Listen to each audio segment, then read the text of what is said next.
এখন চিনিটা দিয়ে দিলাম।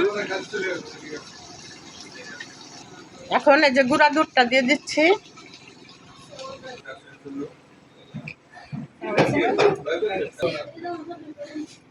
বন্ধুরা, এখন আমার রোস্টটা হয়ে গেছে, এখন আমি নামিয়ে নিব।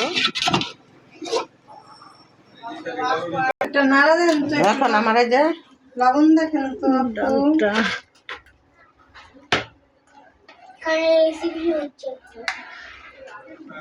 ঠিক আছে, ঠিক আছে। এই গরুর গোশটা রান্না হয়ে গেছে, নামিয়ে নেওয়া হয়েছে। বন্ধুরা, এখানে একটু আবার মুরগির গোশ রান্না হচ্ছে, দেখেন না, খুব অস্থির আছি রান্না নিয়ে। এত রান্না, দৌড়াদৌড়ি অস্থির হয়ে যাচ্ছি।